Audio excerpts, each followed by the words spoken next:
Hello and welcome back to ParticularPixels. I'm Xiaoling and this is Domina. It's a cool little indie gladiator management simulator where you are a domina of a Ludus, tasked with training up slaves who were once generals to become gladiators who will go on to defy the emperor. Okay, that's not entirely true, but you do get slaves who have to become gladiators so that you can compete in a championship on Rome to bring your Ludus glory. The concept works for the most part. You have resources that you have to manage like food and water, which are required in order to keep your Ludus functioning, wine which you can use to improve your reputation with the magistrate, and money which you can use to buy slaves, hire new employees, enter matches, upgrade your gladiators gear, and upgrade your skills and that kind of thing. You can buy slaves as well. You can also win them as a reward for winning matches. The more gladiators / slaves you have, the more food and water are going to be consumed. There are also random events that happen from time to time in the game that you have to go choose answers. Some of them are quite random, some of them are not. You'll have to learn them as you play. Each slave comes with base stats like aggro, turtle, evasion, stamina, and a certain amount of health. These stats, however, don't change with each slave, so some of the slaves will outright be better than others. You can basically just sell off or execute or let free these slaves that you don't want. Then there are a number of skills that can be trained as well, like weapon, attack, defense, and these improve over time as your gladiators train more and also as they level up. The amount of focus on each of these skills can also be changed with little sliders, so you can specialize your team for the best effect. There is also a skill trainer in the game who basically serves as a way of unlocking new skills that will both add new abilities for your fighters as well as passive bonuses to their attack and defense and such. Eventually, you will also unlock 2 additional gladiator classes in this tree, which allow you to assign your slaves to 1 or 3 different gladiator classes types.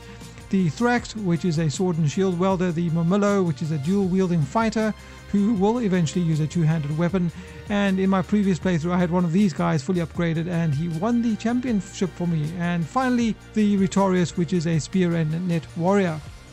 It would have been nice, I think, that if there were more classes in the game.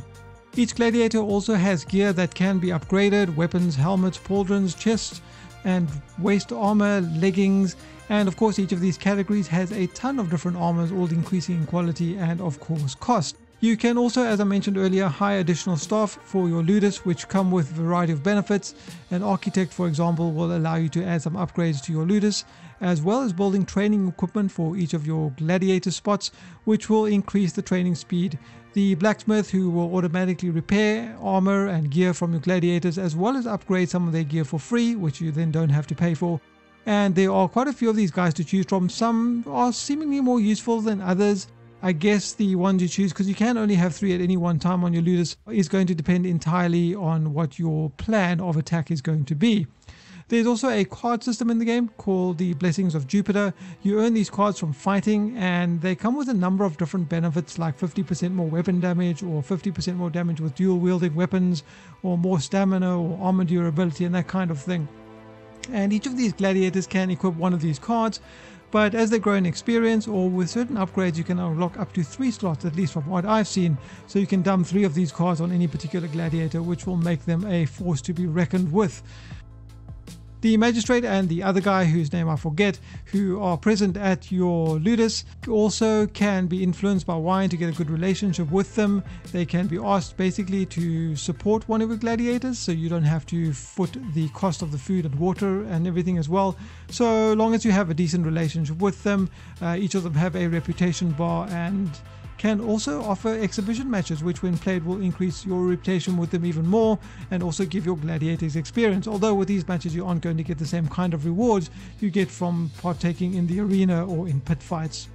The arena matches happen every few days, so during the downtime you may want to enter into the pit fights. Is the same place where you can buy food and stuff, and enter your gladiators there to just give them some additional experience and also get some additional rewards in gold and food and that kind of thing.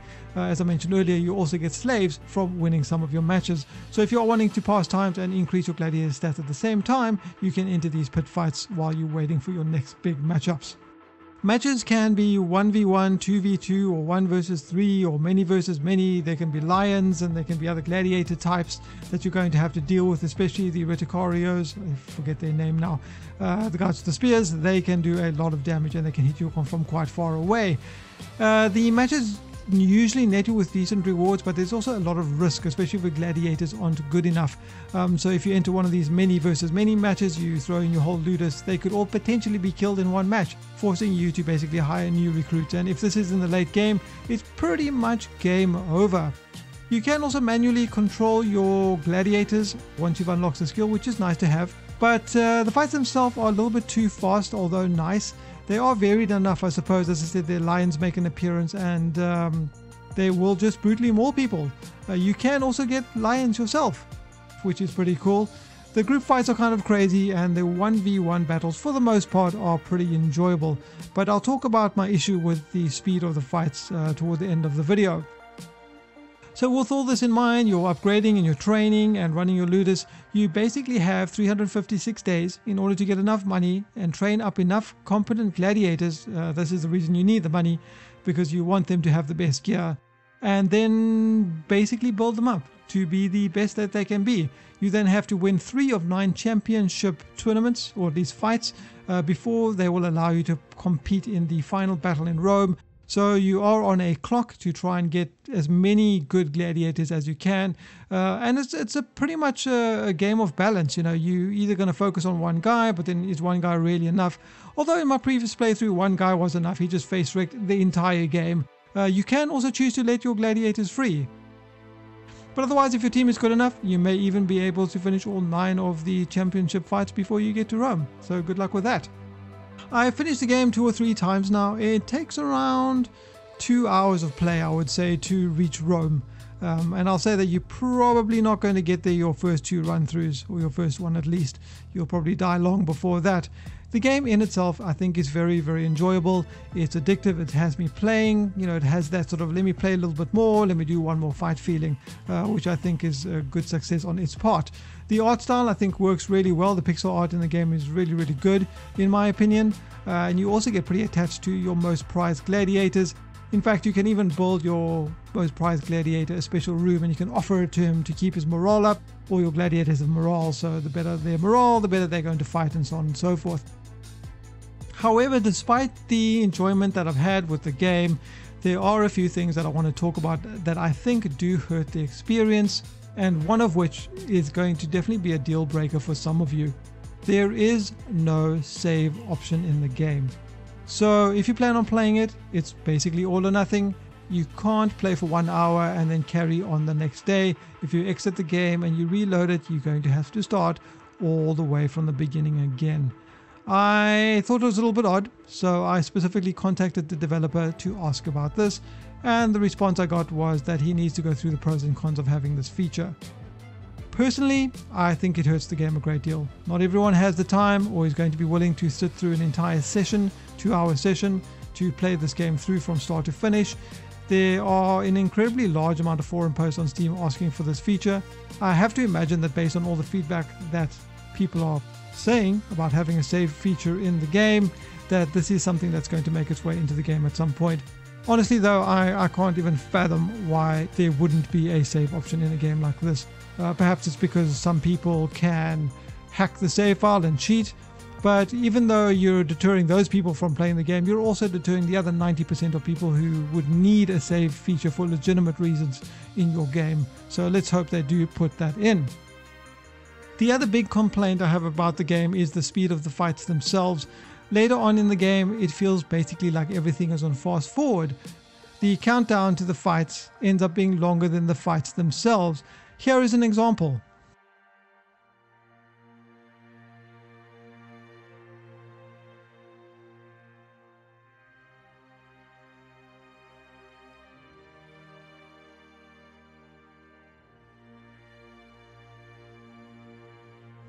Now, with the fight set at this speed, it doesn't give you time to enjoy the experience. It doesn't give you time to build up tension in the encounter.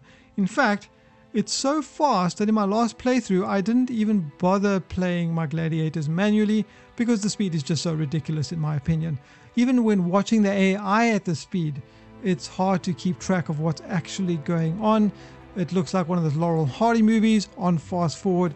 I think that it takes a lot away from the fight experience in the game. I really do think that the developer needs to put in an option to slow down the fight to whatever the person playing's preference is. Now, numerous folks have brought this up on the forum as well, and again I also asked the developer about this, and the response to me and some of the others was that fights are supposed to be quick samurai duels by the end of the game. There is, however, a mode called Brutal Fights which slows down combat in the game. It's a new addition with the latest patch in the game, something that I do still have to test out, but even in the options list it says not recommended. This is supposed to be for Twitch. Now, speaking of Twitch, the game does have support for those of you who do stream.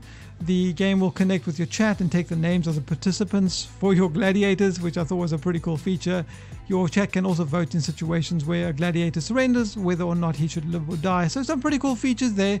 Nice to have that interactivity between you and your stream, which I thought was pretty cool indeed. But outside of that, I'm hoping that they add also a career or an endless mode into the game where you can just keep playing and not have to worry about the 356 day time limit in the game. But all in all, the game is good, but I would say that if these issues were addressed, the game would be great. Either way though, I still highly recommend it, but again, the inability to save I think is really going to turn some people off. Anyway guys, that has been a look at Domina. You can pick it up on Steam for $10 or your regional equivalent. As usual, if you have any questions or comments, you can leave them in the section below. Thanks for watching. I've been Xiaoling. Until next time.